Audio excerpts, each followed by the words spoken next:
আমি প্রমাণ দেব কোরআন থেকে। পহেলা জানুয়ারি মুসলমানদের ছেলেরা ফিস্টি করে, করে না করে না আপনাদের দেশে? এক কথা বলুন, হ্যাঁ কি না করে? ফিস্টি শুধু নয়, ওই ফিস্টির হাঁড়িতে মদের ফোয়ারা চলে, চলে না চলে না? মদের ফোয়ারা, গাঁজার ধুঁয়ো, ফিস্টি করে, গাঁজা মদ খায়। পহেলা জানুয়ারি আপনি 25শে ডিসেম্বর কোথায় পেলেন? পহেলা জানুয়ারি কোথায় পেলেন? পহেলা এপ্রিল, এপ্রিল ফুল পালন করে মুসলমানদের যুবকরা। যদি বলেন নিষেধ কোথায় আছে? আমার আল্লাহ রাব্বুল আলামিন কোরআনে বললেন, গায়রিল মাগযুবি আলাইহিম ওয়ালাদ-দাল্লিন। মাগযুব মানে ইহুদি, আর দাল্লিন মানে নাসারা। এই দুটো দলই পদভ্রষ্ট, এবং এদের যারা অনুসারী হবে তারাও পদভ্রষ্ট হবে। এই দুটো দলই পদভ্রষ্ট, এবং এদের যারা অনুসারী হবে তারাও পদভ্রষ্ট। আপনাদের দেশে ঈদের নামাজ হয় না? কোথায় হয়? ঈদগায় না মসজিদে? ঈদগায় হয়। ঈদগাতে নামাজ পড়েন। আপনাদের দেশে ঈদগায় খ্রিস্টানরা নামাজ পড়তে আসে তো? কথা বলেন না কেন? আসে? আসে না? বড় কষ্ট লাগে। ইহুদিরা আসে? আসে না? পহেলা জানুয়ারি আপনি কি করে পালন করেন? 25শে ডিসেম্বর মুসলমান তুমি কি করে পালন করলে? তোমার পরবে সে আসে না, তার পরব তুমি পালন করো। এটাই তো দোষ। যেমন আপনাকে প্রমাণ দিই, এখানে এতগুলো মানুষ বসে আছেন, 24 পরগনায় প্রত্যেকটা গ্রামে পাবেন। আপনি খোঁজলেন, ভারতবর্ষের মধ্যে আমি চ্যালেঞ্জ ছুড়লাম, এটা মুসলমান শিক্ষিত দিকে বলছি, সাধারণকে বলছি, উলামা ছাড়া, এনাদের তো আমার জুতো সোজা করতে হবে। আমি আপনাদেরকে বলে যাই, খোঁজলেন যে আপনার পাড়ায় কোন অমুসলিম ভাইয়ের নাম আব্দুর রহমান আছে? কথা বলুন, হ্যাঁ কি না? আব্দুল সাত্তার আছে? নাই। আব্দুল জব্বার আছে? আলী আছে? আবু বকর আছে? উমর আছে? উসমান আছে? শোয়েবা লুতবা আছে? নেই। কিন্তু বড় কষ্ট লাগে মুসলমানদের। ঝন্টু, পন্টু, ফন্টু, সন্টু, লাল, ভন্টু, তেল, কালো, ধলো, সব নাম, নাট, বল্টু, ফল্টু সব আছে মুসলমানদের। ঠিক বলছি না ভুল বলছি? কোথা থেকে পেলে নামগুলো? তুমি তোমার সন্তানের নাম, সন্তান জন্মগ্রহণ করেছে, তোমার হাজিরি হবে এই আলেমের কাছে, এই ইমামের কাছে। সুন্দর একটা নাম দেন আমার সন্তানের জন্য, যেন সন্তানের উপরে আসর পড়ে। বর্ষাকালে মেয়ে জন্মগ্রহণ করেছে, নাম রেখেছে বর্ষা। তো তার মধ্যে ঈমান থাকবে কি করে? শুধু তাই নয়, শুনেলেন শিক্ষিত সমাজের লোক আজকে কিভাবে আপনার ঈমান গুলো ধ্বংস হচ্ছে। শুনেলেন বেঈমান কাফেরদের মেহনত হচ্ছে, ইহুদি নাসারাদের মেহনত। সব থেকে প্রথমে মুসলমানকে উলামা থেকে বিচ্ছিন্ন করে, উলামা থেকে বিচ্ছিন্ন করো, তা না হলে এদের ঈমান ধ্বংস করা যাবে না। আপনাকে দেখিয়ে দেবো একটার পর একটা। মুখেতে বলে মুসলমান, ভালোবাসি আপনাকে। যে ব্রাজিলে প্রকাশ্য আজান দিতে পাই না, যে ব্রাজিল দেশে প্রকাশ্যে কোরআনের তালিম দেওয়া নিষেধ, সেই ব্রাজিলের দেশের পতাকা নিয়ে মুসলমানদের ছেলেরা বুকে জড়িয়েছে। আরে নেমক হারাম, কবার আল্লাহর হাবিব সাল্লাল্লাহু আলাইহি সাল্লামের কয়টা হাদিস মুখস্থ করেছিস? যিনি পৃথিবীর আদি থেকে অন্ত পর্যন্ত সৃষ্টির শ্রেষ্ঠ। জোরে বলুন সুবহানাল্লাহ। তোমার মধ্যে নবীজির নামাজ এলো না, হাদিস এলো না, কোরআন এলো না, ইসলামের আদর্শ এলো না। বাংলাদেশে দেখছি কি বুঝলেন, 50 মিটার ঝান্ডা কিনেছে। কিসের? ব্রাজিলের ঝান্ডা 50 মিটার দিয়ে বলছে আমরা ব্রাজিলের ভক্ত। হারামখোর, কিয়ামতের দিনে নইমারের সঙ্গেই তোর কিয়ামতটা হবে, আল্লাহর হাবিবের সঙ্গে নয়, উলামাদের সঙ্গে নয়। মেসির দেশ আর্জেন্টিনা, বলছে আমি মেসির ভক্ত। আরে নেমক হারাম। অনেক যুবক বলে হুজুর আমি আপনার ভক্ত, বলে না বলে না? কতজন মসজিদে মুলাকাত করলো, আপনার ভক্ত। আমি একবার মুর্শিদাবাদ যাচ্ছিলাম, বর্ডারে ডোমকল দৌলতাবাদ বলে একটা বাজার পেরিয়ে আমি মধ্য রাস্তায় পেশাব করতে দাঁড়ালাম।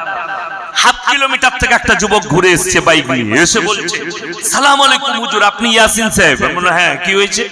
বলে আমি আপনার বিরাট বড় ফ্যান, ভক্ত। আমি বললাম তাই? বুঝে হুজুর একটা সেলফি লব। আমি সেলফি নিবি? আমাকে ভালোবাসিস? জি। আমি যদি আমাকে ভালোবাসিস, আমার ফটো নিতে চাস, কিন্তু চুল কেটেছিস তো শুয়োরের মাথার মতো, দুদিকটা চেঁচে নামিয়েছে, ওপরটা এরকম করে তুলে দিয়েছে, মনে হচ্ছে শুয়োরের মাথা। শুয়োর দেখেননি আপনারা?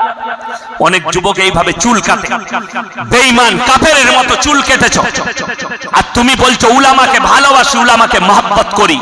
আল্লাহর কসম, মরে যাওয়ার পরে কবরে বুঝতে পারবে তুমি কাকে মহব্বত করেছো। আজ থেকে সবাই নিয়ত করুন আমরা মুমিন হব। জোরে বলুন ইনশাআল্লাহ। মুমিন হতে গেলে আমার আল্লাহ রাব্বুল আলামিন কিছু শর্ত রেখেছে। আমাদের দেশের মুসলমান ভাবে আমি মুসলমান ঘরে জন্ম নিয়েছি, তার মানে আমি মুসলমান। আমি যখন গরুর মাংস খাই আমি মুসলমান, আমি যখন মোষের মাংস খাই আমি মুসলমান, আমি যখন মুসলমান ঘরে, আমার বাবা যখন মুসলমান, তখন আমি মুসলমান। কে বললো তোমাকে? বড় কষ্টের বিষয়, তোমার মুসলমান সম্পর্কে জ্ঞাত হয়নি। আপনি মনে করছেন মাথা ঠুকলে মুসলমান হয়? কেউ মসজিদে মাথা ঠুকে, কেউ গাছের তলায়, কেউ আগুনের কাছে, কেউ পানির কাছে, কেউ সূর্যের কাছে, কেউ চন্দ্রের কাছে, কেউ পূব দিকে, কেউ পশ্চিমে, কেউ উত্তরে, কেউ দক্ষিণে, কেউ পাথরের সামনে মাথাটাকে। ওই জন্য আমার আল্লাহ রাব্বুল আলামিন কোরআনে শর্ত রেখে দিলেন, হে আমার নবী শোনো, আমার শর্তটা ঈমানদার হওয়ার জন্য। আমার আল্লাহ রাব্বুল আলামিন কোরআনে বললেন, লাইসাল বিররা আন তুওয়াল্লু বুজুহাকুম কিবালাল মাশরিকি ওয়াল মাগরিব ওয়ালাকিন্নাল বিররা মান আমানা বিল্লাহ। হে আমার বিশ্ব নবী, পূব কিংবা পশ্চিম দিকে মাথা ঠোকার নাম ঈমান নয়। প্রকৃত ঈমান হচ্ছে এক নম্বর মান আমানা বিল্লাহ, এক নম্বরই আল্লাহর প্রতি বিশ্বাস, ওয়াল ইয়াউমিল আখির, আর আমার পরকালের প্রতি, ওয়াল মালাইকাতি, আমার ফেরেশতাদের প্রতি, ওয়াল কিতাবি, আমার আসমানি কিতাবের প্রতি, ওয়ান নাবিয়্যিন, আর আমি যতগুলো নবী পয়গম্বর পাঠিয়েছি এদের উপরে বিশ্বাস আনার নাম হচ্ছে ঈমান। জোরে বলুন সুবহানাল্লাহ। সবাই এই পাঁচটা কথার উপরে ঈমান আনবো। জোরে বলুন ইনশাআল্লাহ। এগুলোর উপরে বিশ্বাস করলেন আপনি মুমিন, আপনি ঈমানদার মুসলমান ঘরে। ওই জন্য আমার জলসায় আছে, যারা সালমান খানকে, যে যুবকরা মুসলমান ভাববে তাদের ঈমানের খাতরা হয়ে যাবে। যারা শাহরুখ খানকে মুসলমান ভাববে ঈমানের খাতরা হয়ে যাবে। যারা মোহাম্মদ আজহারউদ্দিন ক্রিকেটার, তাকে যারা মুসলমান ভাববে তার ঈমানের খাতরা হবে। যদি বলেন হুজুর আপনার মুখে এরকম ভাষা, আপনি কি জানেন? একজন আমাকে ফোন করে বলছে ডিফেন্সে চাকরি করে, নদিয়া ডিস্ট্রিক্টে বাড়ি, রাত 12টায় ফোন লাগিয়েছে দিল্লি থেকে। আমি দিল্লির বর্ডারে আছি, আপনি ইয়াসিন হুজুর বলছেন? জি। আপনার সাহস হয় কি করে সালমানের বিরুদ্ধে এরকম কথা বলেছেন? সে মুসলমান নয়। আমি বললাম তার কিছু আখলাক চরিত্র প্রকাশ পেয়েছে, যেগুলো দেখার পরে হাদিস আর কোরআনের ভিত্তিতে সে মুসলমান হতে পারে না। ডাইরেক্ট যদি কেউ মুশরিক হয়, আল্লাহ ছাড়া অপরকে যদি রব হিসাবে মেনে নেয়, তাহলে সে আমার আল্লাহর কাছে মুশরিক, আর মুশরিক কখনো মুসলমান হতে পারে না। আমার ভাই, সে বললে জানেন সে কত দান করে? আপনার থেকে বেশি দান করে। আমি বললাম আমি 1 টাকা দান করলে যে নেকি পাবো, সে 100 কোটিতেও সেই নেকিটা পাবে না, যেহেতু সে মুমিন নয়। বললে সে এত ভালো কাজ করছে, তাইলে সে কিছুই পাবে না? অবশ্যই পাবে। আমার ভাইয়েরা, আমার মায়েরা, বোনেরা শোনো, যারা ভালো কাজ করে, যারা মানুষের উপকার করে, তাদেরকে আল্লাহ তাআলা, যারা যদি মুমিন না হয়, ঈমানদার না হয়, তার বদলায় আল্লাহ তাদেরকে দুনিয়াতে দিয়ে দেয়, পরকালে কিছুই থাকবে না। তাদের জন্য পরকালে আর কিচ্ছু নেই, তার বদলা দুনিয়াতে দিয়ে দেবে। দুনিয়াতে কি বদলা? লোকে সালমান খানের ফটো তুলে, তার ফিল্ম দেখে, তার ফটো টাঙিয়ে রাখে ঘরেতে, তার ফটো মোবাইলে ডিপিতে দিয়ে রাখে, তাকে মহব্বত করে, তার শ্রদ্ধা করে। এটাই দুনিয়াতে পাও না, পরকালে আর কিছুই পাবে না, মুশরিক হওয়ার কারণে, আল্লাহ ছাড়া অপর মাবুদকে বিশ্বাস করার কারণে। যদি বলেন একটা মুসলমানের আখলাক, হে আমার যুবক শোনো, যদি তুমি বলো কোন প্লেয়ারকে ফলো করব, কোন মুসলমান প্লেয়ারের নাম বলুন যাকে আপনি আল্লাহ বালা বলে জানেন, তাহলে শোনো, দক্ষিণ আফ্রিকার হাসিম আমলা বলে একটা প্লেয়ার আছে। যদিও আমি ক্রিকেট খেলা দেখি না, আমার পছন্দের খেলা নয়, আমি জীবনে খেলা দেখি না, পেপারে নাম পড়েছি, যার নাম হচ্ছে হাসিম আমলা। সে তার দেশের বোর্ডকে বলল আমার জার্সিতে মদের অ্যাড দেওয়া যাবে না। তারা বললে তাইলে খেলার প্রয়োজন নাই। বলে আমার খেলা আগে নয়, আমার আল্লাহ আগে। জোরে বলুন সুবহানাল্লাহ। এটা হচ্ছে মুমিন এবং ইমানদারের কথা, আল্লাহ ওয়ালার কথা। আমার খেলা আগে নয়, আমার আল্লাহ আগে। তাদের হকের উপরে টিকার কারণে আল্লাহ তাকে জয়লাভ করালেন। দেশের বোর্ড বলল গুরুত্বপূর্ণ প্লেয়ার, তোমার জার্সি থেকে মদের অ্যাড উঠিয়ে দেওয়া হলো। একজন বোর্ড ম্যানেজার প্রশ্ন করলেন, হে হাসিম আমলা, কিসের জন্য তোমার আপত্তি? বললে আমার আল্লাহ যেটা হারাম করেছেন সেটার প্রচার করাও হারাম, সেটা বিক্রি করাও হারাম, সেটার ব্যবসা করাও হারাম। জোরে বলুন সুবহানাল্লাহ। তাই আমি এটার প্রচার আমার দ্বারা করতে পারবো না। আমার জার্সিতে লেখা থাকবে মদের অ্যাড, আর আমি কখনো এই কিমপিসারের এই ফাইনগুলোর অ্যাড, যেগুলো মদ নিশাগ্রস্ত জিনিস, আমি অ্যাড কখনো করতে পারবো না। সে জিতেছে, তাকে আল্লাহ কামিয়াবি দিয়েছে। তার বিবৃতিতে লেখা আছে, হাসিম আমলা যখন প্লেনে সফর করে, সে সিটে বসে যতক্ষণ সফর করে 8 ঘন্টা 10 ঘন্টা 12 ঘন্টা প্লেনে থাকে, ততক্ষণ কোরআনের তেলাওয়াত করে। জোরে বলুন সুবহানাল্লাহ। আর আমি যদি জিজ্ঞেস করি, আমাদের সমাজের এখন 80% লোক কোরআনই পড়তে জানে না। ঠিক বলছি না ভুল বলছি বাবা? 80% লোক কোরআন জানে না, অথচ আমরা মুসলমান বলে দাবি করি। আমাদের সমাজের লোক 80% 5 ওয়াক্তের নামাজ পড়ে না, অথচ বিশ্ব নবীর হাদিস বুখারী শরীফের রওয়ায়েতে আছে, হে আমার নবী বলো, যার নামাজ নাই তার ইসলাম নাই। নবীজি বললেন, হে আমার সাহাবীরা শোনো, যার নামাজ নাই তার মধ্যে ইসলাম নাই। আপনার জীবনে নামাজ নেই, আপনার ইসলাম এলো না। আজকে কষ্ট কোথায় জানেন? আমাদের সমাজের লোক নফল নিয়ে মারামারি করে, কিন্তু ফরজ নিয়ে কোনো মারামারি নাই। আপনাদের 24 পরগনা বলে নয়, গোটা পশ্চিম বাংলার হাল বলছি। দেখবেন আমাদের দেশে মাইয়াত হয় না, হয় না? মাইয়াত হয়, মাইয়াতে এলান হয় মসজিদে। জোহরের নামাজের পরে কি হবে? জোহরের নামাজের পরে জানাজার নামাজ এলান হয় না, হয় না? হয়। ইমাম সাহেব এলান করলেন জোহরের পরে জানাজা হবে, মুসল্লিরা নামাজ পড়ে জানাজা পড়বে, মসজিদে নামাজ চলছে। আমাদের দেশের কিছু আউলিয়া আছে, তারা উজু করে বাইরে বসে থাকে জানাজা পড়বে বলে, ফরজ পড়ে না। ঠিক বলছি না ভুল বলছি বাবা? উজু করে বসে আছে হারামখোর। আচ্ছা আপনারা বলুন তো, কেউ যদি জানাজার নামাজ না পড়ে গুনাহ হবে? এক কথা বলেন, গুনাহ হবে? হবে না। কেউ যদি নিজে থেকে ফরজ নামাজ ছেড়ে দেয় গুনাহ হবে না, হবে না? গুনাহ হবে। তো তুমি জেনে বুঝে উজু করে মসজিদের বাইরে বসে, একদিকে ফরজ নামাজ চলছে আর তুমি ফরজে কিফায়া জানাজার জন্য অপেক্ষা করছো, এইদিকে জানাজার নামাজ না পড়লেও তোমার গুনাহ হবে না, আর ফরজ নামাজ চোখের সামনে বসে বলছে হুজুর আমি নামাজ জানি না। আরে কমপক্ষে আমার ভাই সেই দিনে ইমামের সঙ্গে দেখে দেখে 4 রাকাত মাথাটা তো ঠুকে দে। আল্লাহ যদি তোকে কবুল করে নেয় তো আস্তে আস্তে সব শিখে যাবি। শিখবে না? শিখবে না। কেউ যদি বলে আমি পাপের বোঝা তৈরি করেছি, এত পাপ করেছি, আমার আল্লাহকে ক্ষমা করবেন।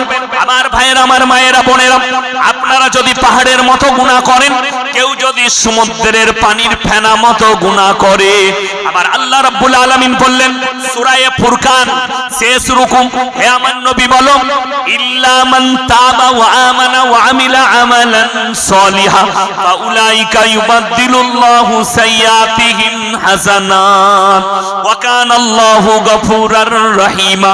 যারা তওবা করার মতো তওবা করবে, যারা ইস্তেগফারের মতো ইস্তেগফার করবে, আমি আল্লাহ রাব্বুল আলামিন তাদের পাহাড়ের মতো গুনাহগুলো নেকি দ্বারা বদলে দেব। জোরে বলুন সুবহানাল্লাহ।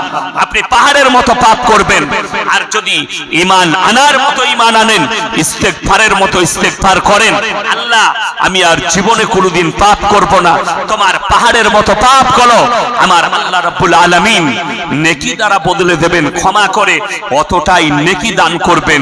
এর থেকে বড় সুযোগ পৃথিবীতে কেউ কোনোদিন দিতে পারবে না।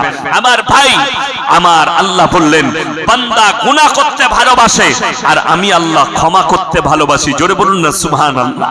আপনি মনে করছেন আমার ক্ষমা হবে কিনা? জীবনে পাপ করেছেন, ইস্তেগফার পড়লেন, নামাজের পাটিতে আসুন। যারা বলে নামাজ পড়ে কি হবে, অনেক মানুষ তো নামাজ পড়ে চুরি করছে, বলে না বলে না? অনেক মানুষ নামাজ পড়ছে লটারির টিকিট কাটছে, তোমার জানা নাই চোর কখনো নামাজি হতে পারে, নামাজি কখনো চোর হতে পারে না। চোর নামাজি সাজে, বুঝতে পেরেছেন না পারেন? লটারির টিকিট বালা কখনো মুমিন হতে পারে না, নামাজি হতে পারে না। তারা গুনাহ ঢাকার জন্য নামাজ পড়ে, তা না হলে নামাজের জন্য আল্লাহ নিজে কোরআনে বলেছেন ইন্নাস সালাতা তানহা আনিল ফাহশাই ওয়াল মুনকার। নিশ্চয়ই নামাজ এমন একটা ইবাদত মানুষকে খারাপ কাজ থেকে আস্তে আস্তে ভালো কাজের দিকে নিয়ে যায়। জোরে বলুন সুবহানাল্লাহ। আমার ভাই হাত তুলে বলুন আজ থেকে আমরা সবাই হকের উপরে থাকবো। জোরে বলুন ইনশাআল্লাহ। আমাদের দেশের মানুষ মনে করে মিথ্যা কথা না বললে ব্যবসায় বরকত হয় না। আমাদের দেশের মানুষ মনে করে যে মিথ্যা কথা, দাড়ি না মারলে ব্যবসায় বরকত হয় না, চুরি না করলে ব্যবসায় বরকত হয় না, মিথ্যা কথা না বললে টাকায় বরকত হয় না। তারা কান খুলে শুনেলেন। আমার ভাইয়েরা, আরবি কিতাবের মধ্যে একটা ঘটনা এসেছে। একজন রাজা, তিনি বৃদ্ধ হয়ে গেছেন, 90 বছর বয়স। তিনি মনে মনে ভাবছেন আমি যদি মারা যাই, তিনি হচ্ছেন হক্কানি বাদশাহ, নেক বাদশাহ। তিনি মনে মনে চিন্তা করছেন আমি যদি মারা যাই, আমার এই রাজ্যে যদি কোনো বেঈমান নেমো খারাম নেতা আসে, বেঈমান রাজা আসে, আমার প্রজারা কষ্ট পাবে। আমি বেঁচে থাকতে থাকতে একজন ইমানদার মুমিন বাদশাহ নিযুক্ত করব। বাদশাহ এলান করলেন। বাদশাহ 3টে ছেলে, কটা বললাম? কটা বললাম? 3টে বেটা বাদশাহ। বাদশাহ এলান করলেন হে আমার রাজ্যের 25 থেকে 30 বছরের যত যুবক আছো সবাই এসো, আমার রাজ দরবারে তোমরা হাজিরি দাও। সমস্ত যুবক হাজির। নিজের সন্তান দিকে বলল তোমরাও লাইনে দাঁড়িয়ে যাও। সবাই লাইনে দাঁড়িয়ে গেছে। বাদশাহ এলান করলেন হে আমার রাজ্যের যুবকেরা শোনো, আমি তোমাদের মধ্যে থেকে একজন ইমানদার বাদশাহ নিযুক্ত করব, কিন্তু তোমাদেরকে 1 বছর যাবত আমি পরীক্ষা করব। 1 বছর যাবত তোমাদের জন্য পরীক্ষা হবে আমার কাছে। কিসের পরীক্ষা? শোনো, তোমাদেরকে একটা করে ফলের বীজ দেব। সেই ফলটার বীজ তোমরা গাছ রোপণ করবে। যার গাছটা 1 বছর পরে সব থেকে সুন্দর হবে তাকে আমি আমার রাজত্ব দান করব। বাদশা নিজের প্রজাকে বললে শোনো, যাও আমার কামরায় আর যে ফলের বীজটা আছে 1 বস্তা নিয়ে এসে ঢালো। যেমনি ঢেলে দিয়েছেন সমস্ত যুবক একটা করে বীজ তুলে নিয়েছে। লাস্টে একটা বীজ পড়ে আছে, মাত্র একটা। শেষকালে একটাই যুবক দাঁড়িয়ে আছে, তার নাম হচ্ছে মাহমুদ, নামাজি মুসল্লি দিনদার, হকের ওপরে টিকনেওয়ালা। সে এসে লাস্টে বীজটা কুড়িয়ে নিয়ে বাড়ি গেল। আর মাকে গিয়ে বললে মা, ঝুপড়ি বাড়িতে বুড়ি মায়ের সঙ্গে বাস করে। বুড়ি মাকে বললে ও মা, বাদশা বলেছে যার গাছটা 1 বছর পরে সুন্দর হবে তাকে রাজত্ব দেবে। আপনি বলুন আমি গাছটা কিভাবে লাগাবো? বুড়ি মা বললে টব কিনে নিয়ে এসো। যেভাবে চারা গাছ লাগায় টবে, ওই টবের মধ্যে গাছটাকে বীজটাকে রোপণ করলো। আবার ভাইরা 3 মাস কেটে গেছে, সমস্ত রাজ্যের যুবকের টবেতে গাছ বেরিয়ে গেছে, কিন্তু মাহমুদের টবে বের হয়নি। মাহমুদ আল্লাহর কাছে কাঁদলেন, ওগো আল্লাহ, আমি হকের ওপরে আছি, আমি হক্কানি ছেলে, আমি নামাজ পড়ি, আমার টবেতে কেন গাছ বের হয়নি? আমার ভাইয়েরা, আমার মায়েরা, বোনেরা, 6 মাস কেটে গেছে, 9 মাস কেটে গেল, এমনকি 12টা মাস কেটে গেছে। সকলের টবে সুন্দর গাছ হয়েছে, কিন্তু মাহমুদের টবেতে কোনো গাছ বের হয়নি। এরপরে বাদশা এলান করলেন, হে আমার রাজ্যের যুবকেরা শোনো, অমুক তারিখে তোমরা সুন্দর সুন্দর গাছ নিয়ে আমার রাজ দরবারে নিজের নিজের গাছ নিয়ে হাজিরি দাও। ফজরের নামাজ পড়ে সব যুবক গোসল করে নতুন নতুন জামা পরে বাদশার রাজ দরবারে নিজের নিজের গাছ নিয়ে যাচ্ছে, টব নিয়ে। মাহমুদ ফজরের নামাজ পড়ে বাড়িতে এসে মাকে বললে, মা বড় দুঃখের বিষয়, আমার টবেতে কোনো গাছ নেই, বাদশা ডেকেছে আর চোখের পানি ফেলাচ্ছে। মা বললে, বেটা নৈরাশ হইও না, তুমি হকের ওপরে টিকে আছো, তুমি এই খালি টব নিয়ে বাদশার দরবারে যাও। বলে, মা আমাকে পাগল বলবে লোকে। বলে, আমি মা তোমাকে হুকুম দিচ্ছি, যাও। সেই খালি টব নিয়ে চলে গেল কে? মাহমুদ। একদম পেছনে দাঁড়িয়েছে, আর পেছনে দাঁড়ানোর পরে জানেন সব ছেলেরা তার খালি টব দেখে হাসছে। আবে পাগল, এটা বলবে না বলবেন? সবাই বলছে পাগল, টবেতে কোনো গাছ নেই, চলে এসছে। বাদশা বলেছে সুন্দর গাছ আনবি, এর কাছে তো কোনো গাছই নেই। তারপরে বাদশা সিংহাসনের সমস্ত গাছগুলো পরিদর্শন করলেন, আর সিংহাসনে বসে বললেন, আমার রাজ্যের যুবকদের মধ্যে শোনো, একদম পেছনে দাঁড়িয়ে আছো একজন যুবক, যার টবেতে কোনো গাছ নেই। তোমার নাম কি? বলে, হুজুর আমার নাম হচ্ছে মাহমুদ। তুমি তোমার টবটা নিয়ে আমার সিংহাসনের কাছে এসো। ভয়ে ভয়ে ভয়ে ভয়ে এলো। আসার পরে টবটা নামিয়ে বলছে, হুজুর আমি একজন ইমানদার মুমিন ছেলে, আমি হকের ওপরে আছি, আমি বীজটা রোপণ করেছি, জানি না আমার এইখানে গাছটা কেন বের হয়নি, আমার টবে সবারই বের হয়েছে। বাদশা মুচকি হাসি দিলেন, সিংহাসন থেকে উঠে দাঁড়ালেন আর বললেন, মাহমুদ বসো তুমি আমার সিংহাসনে। ভয়ে ভয়ে রাজার হুকুম পালন করে সিংহাসনে বসেছে। সব ছেলেরা হা হা হা হা করে হাসছে। মাহমুদ মনে মনে ভাবছে, আল্লাহ বাদশাও মজাক করছে নাকি আমার সাথে? বুঝতে পেরেছেন? ভাববেন না ভাববেন? ভাবছেন। তারপরে বাদশা এলান করলেন, হে আমার রাজ্যের যুবকেরা শোনো, আজকে আমি তোমাদের সামনে একজন ইমানদার বাদশা নিযুক্ত করছি। তার নাম কি? বলে, তার নাম হচ্ছে একমাত্র এই মাহমুদ। সমস্ত যুবক বলে উঠল, আপনি বলেছিলেন যার গাছটা সব থেকে সুন্দর হবে তাকে আপনি রাজত্ব দান করবেন। বাদশা বললে, বলেছিলাম। ওরে নেমক হারামের দলেরা, আমি তোমাদেরকে যে বীজটা দিয়েছিলাম ওটা গরম পানিতে সিদ্ধ করে দিয়েছিলাম, তোমাদের টবে কেমন করে গাছ বের হয়েছে? আর এই মাহমুদ একমাত্র হকের ওপরে আমার ওই বীজটাই লাগিয়েছে, তাই এক টবেতে গাছ বের হয়নি। আর তোমরা সবাই দু নম্বরই করে বাজার থেকে অন্য বীজ কিনে এনে রোপণ করেছো। জোরে একবার বলুন সুবহানাল্লাহ। খালি হকের ওপরে টিকার কারণে আল্লাহ রাজত্ব দান করলেন। আমার ভাইয়েরা, আপনারা বলবেন এটা তো গল্প, সত্যিকারে এটা গল্প, একটা ঘটনা। এরপরে চলুন কোরআন শোনাবো। আমার নবী বিশ্ব নবীকে আমার আল্লাহ রাব্বুল আলামিন বললেন, যারা মনে করছেন হক পথে টিকলে কখনো ব্যবসায়ী বরকত হয় না, তারা কান খুলে শুনেন। আমার নবী বিশ্ব নবীকে আমার আল্লাহ বললেন, ওয়ামা ইউকরিদুল্লাহ কারদান হাসানা।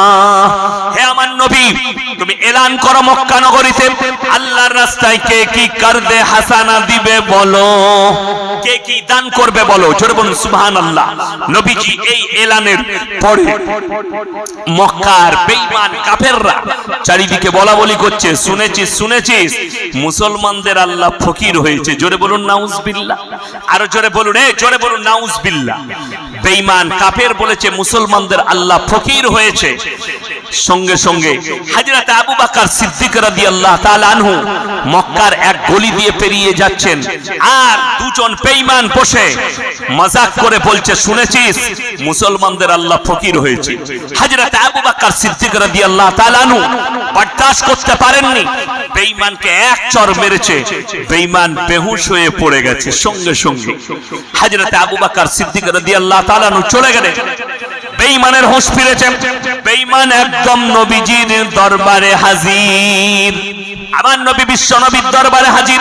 বললে, হে আল্লাহর নবী, আপনার আবু বকর আমাকে বিনা কারণে চড় মেরেছে। আমার নবী বিশ্ব নবী বললেন, আমার আবু বকর কখনো বিনা কারণে তোমাকে চড় মারতে পারে না। আল্লাহর হাবিব সাল্লাল্লাহু আলাইহি সাল্লাম উক্তকালে আবু বকর হাজির। আমার নবী বিশ্ব নবী বললেন, হে আবু বকর, তুমি কি বিনা কারণে বেঈমানকে চড় মেরেছো?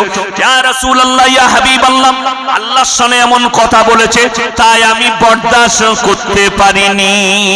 বেঈমান সঙ্গে সঙ্গে বলছে, मैं अपने माबूदों की कसम खा के कहता हूं, मैंने ऐसे कभी नहीं कहा। আমি এরকম ভাষা জীবনে বলিনি। আমি আমার মাবুদের কসম করে বলছি, বিচারে বসেছেন আল্লাহর হাবিব সাল্লাল্লাহু আলাইহি ওয়াসাল্লাম। সকলে বলুন না সাল্লাল্লাহু আলাইহি ওয়াসাল্লাম। তিনি বিচারে বসেছেন, অন্য কেউ নয়। আমাকে যদি বিচার করতে দেন, এক কাপ গাঢ় দুধে চা দিলে বিচার পাল্টিয়ে দেব। 500 টাকার লোড যদি আমার পকেটে গুনতে পারেন, আমি বিচার পাল্টিয়ে দেব। আমার ভাই, আল্লাহর হাবিব নিজের কলিজার টুকরা আল্লাহর নবী সাল্লাল্লাহু আলাইহি সাল্লাম, সিদ্দিক লাকাবটা আল্লাহর হাবিবের দেওয়া লাকাব। সিদ্দিক মানে হচ্ছে সত্যবাদী। নবীজি বলেছিলেন, তুমি শুধু আবু বকর নও, তুমি হচ্ছে আবু বকর সিদ্দিক। যেদিনে নবীজিকে বুকে জড়িয়ে বলেছিলেন, হে আল্লাহর নবী, আপনি নবুয়ত পেয়েছেন, কেউ বিশ্বাস করুক আর না করুক, আমি আবু বকর আপনার বন্ধু, আমি বিশ্বাস করি, আমি প্রথম কালমা পড়লাম। জোরে বলুন সুবহানাল্লাহ। সঙ্গে সঙ্গে আল্লাহর হাবিব বললেন, তুমি আজ থেকে আবু বকর নও, তুমি হচ্ছে আবু বকর সিদ্দিক। সিদ্দিকের লাকাব দেয়া হলো আল্লাহর হাবিব সাল্লাল্লাহু আলাইহি সাল্লাম। তিনি বিচার করতে বসেছেন। আল্লাহর নবী বললেন, আবু বকর শোনো, তুমি যদি সাক্ষী না আনতে পারো, আমি বেঈমানকে বলবো তোমাকে মেরে প্রতিশোধ নিয়ে নেবে। আমি তাকে হুকুম দেব, তোমাকে মেরে প্রতিশোধ নিয়ে নেবে। বেঈমান কাফেররা হাসছে। আল্লাহর নবীর চোখে পানি, আবু বকরের চোখেতে পানি। আল্লাহর হাবিব বুঝতে পেরেছেন, আমার আবু বকর জীবনে কোনোদিন মিথ্যা কথা বলবে না। আর আবু বকর বুঝতে পেরেছেন, আল্লাহর নবী এতটা নাই পরায়ণ, আমি যদি সাক্ষী না আনতে পারি, বেঈমানকে নবীজি বলবেন মেরে প্রতিশোধ নিয়ে নাও। আমার ভাইয়েরা, আমার মায়েরা, বোনেরা, আমার আল্লাহ রাব্বুল আলামিন সঙ্গে সঙ্গে নবীজির কাছে জিবরিল আমিনকে পাঠালেন। জোরে একবার বলুন নারায়ে তাকবীর। আরো জোরে বলুন নারায়ে তাকবীর। শুনেলেন, সত্যর পথে টিকার কারণে আমার আল্লাহ রাব্বুল আলামিন সঙ্গে সঙ্গে হযরত আবু বকরের কাছে, আল্লাহর হাবিবের কাছে জিবরিল আমিনকে পাঠালেন কোরআনের আয়াত নিয়ে। আমার নবীকে বলো, ইন্নাল্লাহা ফাকিরুন ওয়া নাহনু আগনিয়া সানাকতুবু মা ক্বালু। হে আমার নবী, আবু বকরের সাক্ষী আমি আল্লাহ দিচ্ছি, বেঈমান কাফের নেমো হারাম বলেছে আল্লাহ ফকির। জোরে বলুন সুবহানাল্লাহ। আল্লাহ নিজে আবু বকরের সাক্ষী দিলেন, একজন সাহাবী সাক্ষী প্রদান করলেন খালি সত্যের উপরে আর হকের উপরে টিকার কারণে। আমি বলিনি, আমাদের মতো মৌলবীরা নয়, দিল্লির মুখ্যমন্ত্রী অরবিন্দ কেজরিওয়াল পার্লামেন্টে দাঁড়িয়ে বলেছিল, ভারতের নেতা মন্ত্রীরা যদি হযরতে উমরের মতো জীবন যাপন করে, একটাও গরিব আর গরিব থাকবে না। এটা আমরা বলিনি, দিল্লির মুখ্যমন্ত্রী বলেছিল। কেন জানেন? আমি বলে যাচ্ছি, যদি কেউ নেতা হন, কেউ মন্ত্রী হন, কেউ এমএলএ হন, কেউ সমাজ সেবক হন, যদি হতে চান সমাজের নেতা, হতে চান কওমের নেতা, তো সবথেকে প্রথমে বায়োডাটার উমর পড়ো। হযরতে উমরের বায়োডাটাটা পড়ে নাও একবার, তিনার জীবনীটা কেমন ছিল, তিনার জীবন আদর্শ কেমন ছিল। আমি আপনাদেরকে শুধু দুটো বায়োডাটা শোনাবো, আপনারা বুঝতে পেরে যাবেন হযরতে উমরের জীবনী কেমন আর আমাদের জীবনী কেমন। আজকে আমার ভাই, আমরা যারা ভারতবর্ষের মাটিতে বাস করছি, আপনি বলছেন মুসলমান, আপনার কাছে কোরআনের আইন নাই, আপনার কাছে ইসলামের আইন নাই, আপনার কাছে নবীজির আদর্শ নেই, আপনার কাছে সাহাবীদের আদর্শ নেই। আপনি নিজে দিকে বলছেন আমরা নবীজির উম্মত। শুনেলেন, আল্লাহর হাবিব সাল্লাল্লাহু আলাইহি সাল্লামকে আল্লাহ বলেছিলেন, রাদিয়াল্লাহু আনহুম ওয়া রাজু আন। হে নবী, সাহাবীদের জন্য আল্লাহ বললেন নবীজিকে, তারা আমার উপরে রাজি, আমি তাদের উপরে রাজি। জোরে বলুন সুবহানাল্লাহ। তারা আমার উপরে রাজি, আমি তাদের উপরে রাজি। রাদিয়াল্লাহু আনহুম ওয়া রাজু আন, এটা আমার আল্লাহ রাব্বুল আলামিন নবীজিকে বললেন সাহাবীদের জন্য। সেই সাহাবীদের জীবনী, সেই সাহাবীদের আখলাক। আজকে তো আমাদের সমাজে কোন ছেলে মেয়ে যদি পরকীয়ায় ধরা পড়ে, তার জরিমানা করা হয়। হয় না? হয় না? আপনাদের দেশে জরিমানা হয় না? হয় না বাবা? কথা বলুন, হয় না? জরিমানা হয়। জরিমানা শরীয়তে ইসলামে নাই। জরিমানার টাকা যারা খাবে তারা হারাম টাকা খাবে, লিখে নিয়ে যান। যে কোনো ভালো ভালো মুফতি আছে 24 পরগনায়। আমি মৌলভী শওকতের বেটা, গরিবের বেটা, আমি মূর্খ, আমি বলে যাচ্ছি শরীয়তে ইসলামের জরিমানা নাই, এই জন্য জরিমানা হারাম। ইসলাম শরীয়তে যদি জরিমানা যদি রেখে দেন, তাহলে শুনেলেন হযরতে উমরে ফারুক রাদিয়াল্লাহু তাআলা আনহু নিজের বেটা আব্দুল্লাহকে বললে গাছে বাঁধো। সমাজের লোক বললে, হে আমিরুল মুমিনিন, এটা আপনার সন্তান। বলে আজকে যদি একে গাছে না বাঁধো, আজকে যদি একে কোড়া না মারো, কালকে এর থেকেও বড় সে অন্যায় করবে গভর্নরের ছেলে হিসাবে। আমি এই আরব ভূমির গভর্নর এ আরো বড় সুযোগ পাবে।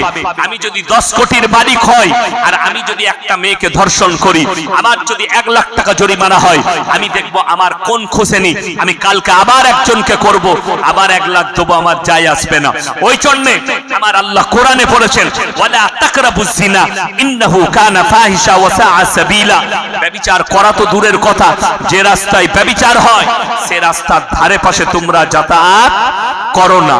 আমার আল্লাহ বললেন ওই জন্য ব্যভিচারের শুনেলেন, কেউ যদি বিবাহিত পুরুষ হয় আর বিবাহিত নারী হয়, শরীয়ত বলছে তারা যদি পরকিয়া করে আর যদি ধরা পড়ে যায়, তাদেরকে অর্ধেকটা পুঁতে পাথর মেরে মেরে হত্যা করে দাও, তাদের জরিমানা নয়, জরিমানা দিলে কালকে আবার করতে চেষ্টা করবে, ওই জন্য তাদেরকে হত্যা করে দাও। দ্বিতীয় আর ধর্ষণ আর পরকিয়া খুঁজে পাবে না। চুরি করলে হাত দুটো কেটে দাও। একটা চুরি করলে যদি আপনার এলাকায় কোনো হাজী সাহেব থাকে, বলবেন ইয়াসিন ভাই বলে গেছে কতটা সত্য না মিথ্যা, কাল সকালে ফজরের পরে জিজ্ঞেস করবেন। বর্তমান থেকে এসে ইয়াসিন ভাই বলে গেছে মক্কা মদিনায় সোনার দোকান, কাপড়ের দোকান, খেজুরের দোকান, চানাচুর বিস্কুটের দোকান, হোটেল খোলা পড়ে আছে, আজান হয়েছে, মসজিদে প্রবেশ করে নামাজ আদায় করেছে, তাদের দোকানের মালে কেউ হাত দেয় না। আমাদের দেশে কেউ যদি বাজারে দোকান খুলে নামাজ পড়তে যায়, ঘুরে এসে দেখবে 2টি চানাচুর তার দোকানে নাই, সব মাল নিয়ে নিয়েছে, ঠিক কিনা? কেন? বিচার নাই।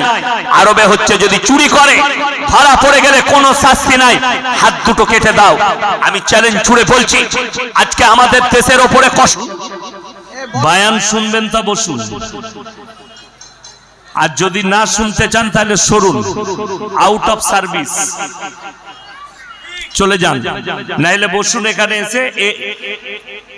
যদি ফাংশন হয় তো কোমর দুলানোর জন্য দাঁড়াতে হয়, এটা ফাংশন হচ্ছে কি যে কোমর দুলাবেন না, বসুন, বসলে নেকি বেশি পাবেন। জোরে বলুন সুবহানাল্লাহ। যেখানে আল্লাহ আল্লাহর রাসূলের কথা আলোচনা হয় সেই জায়গায় বসলে শুধু বসে শোনাটা নয়, শোনার সাথে সাথে আপনি নেকিও পাবেন। কেন? যখনই আপনি দরুদ পাঠ করবেন, একবার দরুদ পাঠ করলে 10 বার রহমত বর্ষিত হবে। জোরে বলুন সুবহানাল্লাহ। 10 বার করলে 10,100 বার, 100 বার করলে 110,000 বার। যখনই আল্লাহর হাবিব সাল্লাল্লাহু আলাইহি সাল্লামের নাম আমি নেব, আপনারা সকলে বলবেন সাল্লাল্লাহু আলাইহি ওয়াসাল্লাম। ওগো আল্লাহ, তুমি রাসূলের উপরে রহমত বর্ষিত করো। এই কথা যখন বলবেন, নবীজির জন্য দরুদ পাঠ করবেন, নবীজি সাল্লাল্লাহু আলাইহি সাল্লাম সেই উম্মতের জন্য আল্লাহকে বলে, আল্লাহ যারা আমার উপরে দরুদ পাঠ করেছে তুমি তাদের মাগফিরাত করে দাও। জোরে বলুন সুবহানাল্লাহ। আপনি এই মজমা থেকেই পরিষ্কার পরিচ্ছন্ন হবে। আমি একটা একটা করে বলবো, আমি গুরুত্ব দিইনি, শুনছিলাম অনেক গুরুত্বপূর্ণ কথা আলোচনা করেছে। আমি কিছু কথা আলোচনা করব। আমাকে হয়তো অনেকে ইউটিউবে দেখেছেন, আমাকে মোবাইলে দেখেছেন, ডাইরেক্ট আমার বায়ান অনেকে শুনেননি। আমি এই এলাকায় প্রথম এলাম, এই দিকে ইনশাআল্লাহ আবার চেষ্টা করব। হায়াত বাকি তো মুলাকাত বাকি। তবে আমি আজকে যা বায়ান করব এলাকার লোক বলবো শালাকে আর দাওয়াত দিই না। আমি আজকে যা বলে যাব, আমাকে আর দাওয়াত মোটামুটি দিবে না। মায়েরাও মানা করবে, আপনারাও মানা করবেন। আচ্ছা আপনারা বলুন, আপনাদের ইমাম সাহেব বিভিন্ন গ্রাম থেকে যারা এসেছে, ইমাম সাহেব দাড়ি চেঁচে নামাজ পড়ালে তার পেছনে নামাজ পড়বেন? ইয়েস এন্ড নো বলুন, এই জোরে বলুন। পড়বেন না, তাকে ইমাম রাখবেন? এ কথা বলুন। দাড়ি চেঁচে নামাজ পড়ালে সেই মৌলবীকে ইমাম রাখবেন না। তুমি হারামখোর, দাড়ি চেঁচে ইমামের পেছনে নামাজ কি করে পড়ো? বুঝতে পেরেছেন না পারেননি? এটা হক কথা বললাম না, না হক? এই কথাটা বলার কারণেই সকালবেলায় চায়ের দোকানে বলবে সালা মৌলবীকে কে দাওয়াত দিল, বলবে না? বলবে না। কিন্তু আমি বলে যাচ্ছি আমার ভাই, ইমামের জন্য দাড়ি রাখা সুন্নত, তোমার জন্য হারাম কি করে হলো? ইমাম সিগারেট খেলে সেই ইমামের পেছনে নামাজ হবে না। আর তুমি মসজিদের বাইরে বিড়ি টেনে সিগারেট টেনে উজু করে নামাজ পড়ো, তোমারটা কি করে হয়? আমি ফতোয়া দিতে আসিনি, আমি খালি মনে পড়াতে আসছি আপনাদেরকে। খালি একটা একটা করে শুনেলেন।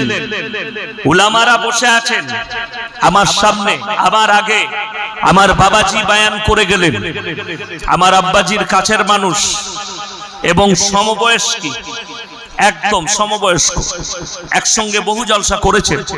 আর আমারও ভাগ্যে জুটেছে, আমি হাওড়া ডিস্ট্রিক্টে অনেক জায়গায় হুজুরের সাথে আমার জলসা হয়েছে। আজকে আবার ডাইরেক্ট এক জায়গায় হলাম, মুলাকাতও হলো। আমি দোয়া করবো আল্লাহ উনার হায়াত দারাজ করুক, যেরকম আল্লাহুম্মা আমিন। আমার ভাই, আমি খালি মনে পড়াতে আপনাদেরকে এই জন্য এসছি, পৃথিবীতে আজকে এই আমার সামনে যে সমস্ত মিডিয়া ভাইরা আছেন, যারা ইউটিউব চ্যানেলওয়ালা রেকর্ডিং করছে, এদেরও শুকর আদায় করবেন, বলুন আমিন। আল্লাহ এদেরও মেহনতকে কবুল করুক। এই আমাদের জলসাকে নিয়ে প্রচারের মাধ্যমে নিয়ে যাচ্ছে, পৃথিবীর সমস্ত জাতি আমাদের বয়ানকে শুনছে। এই মিডিয়াটা আমাদের চালু হয়েছে।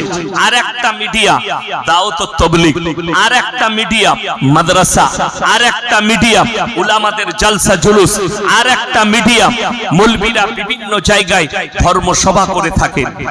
কিন্তু পৃথিবীর 1.5 থেকে 2 লক্ষ মিডিয়া ইসলামের বিরুদ্ধে চক্রান্ত চালাচ্ছে। ওটা আপনি 24 পরগনার মাটিতে ঘুমিয়ে সাধারণ মানুষ অনুভব করতে পারবেন না।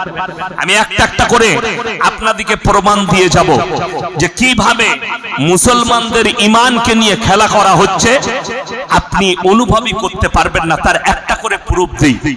এই মৌলবীরা জুম্মায় দাঁড়িয়ে বয়ান করলে ইমামদের বয়ানে গুরুত্ব পড়ে না, মৌলবীদের কথা চলে না। আজকে সমাজ চলে। আমাদিকে মৌলবীদিকে কটা কাজে রেখেছেন জানেন আপনারা? 2টো কাজে। কটা বললাম বাবা? 2টো। হলে আর মোলে। হয়েছে কানে আজান দিতে হবে, মরেছে জানাজা পড়াতে হবে। বলে বাকি সব ও আলাদা হাদিস আছে। কাদের হাদিস? হাদিসুন নিসা, মেয়েদের হাদিস। ওগুলো আর মৌলবীদের হাদিস চলে না। মায়েরা যা বলবে সমাজে তাই চলবে। ঠিক বলছি না ভুল বলছি? আপনার বাড়িও চলে। আমি প্রুফ দেব কিভাবে ইসলাম ধ্বংসের পথে যাচ্ছে। সামনে এই মাসটা ইংরেজি নভেম্বর মাস, তাই না? নভেম্বরের পরে কি আসবে বাবা? ডিসেম্বর।